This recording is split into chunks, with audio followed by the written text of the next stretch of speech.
Amen. I'd like to share God's word with us this very hour. As you listen, may the Lord bless you. I'm going to take in my reading from the book of Ephesians chapter 2, verse 8. And it says, "For by grace you are saved from faith, and this is not from ourselves. It is God's gift, not from work, so that no one can boast. For we are his creature, created in Christ Jesus for God's work, which God prepared ahead of time, so that we should walk in them." Listen to that word. It says, so that we should walk in them.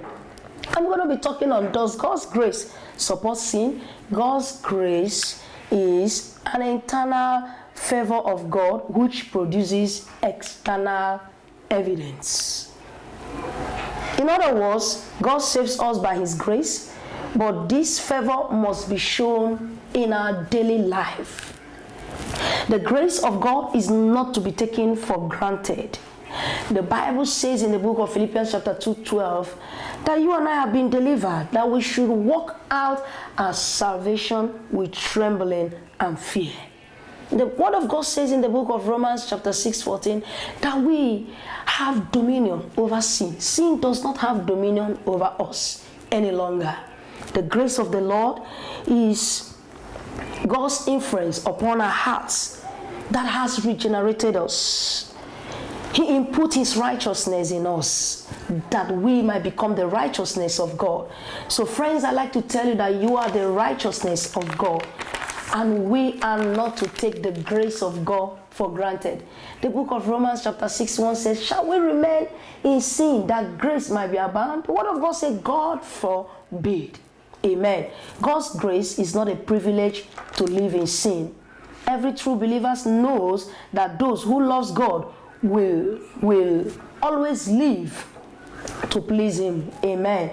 Those who love God will always live to please him.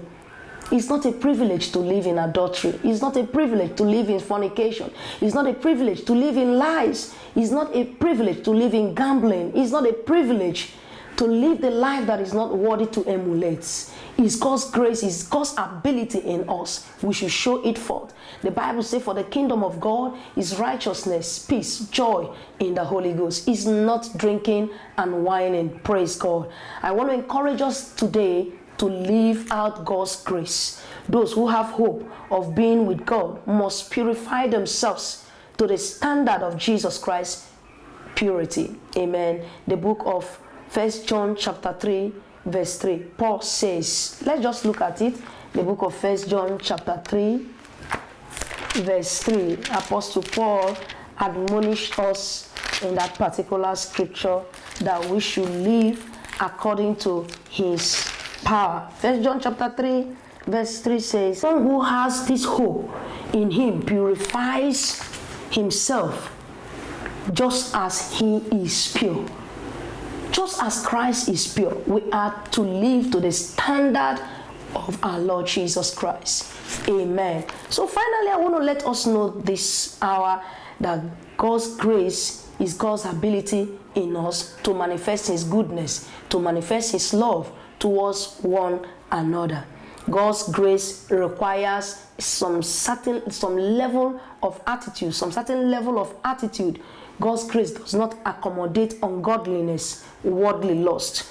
God's grace is spiritual ability given to us to enable us live as Christ-like lifestyle. And I prophesy to you, as you walk on a daily basis, enjoying God's grace in your life, that the Lord will grant you that grace to live according to his standard in the name of Jesus. Manifest it anywhere you are.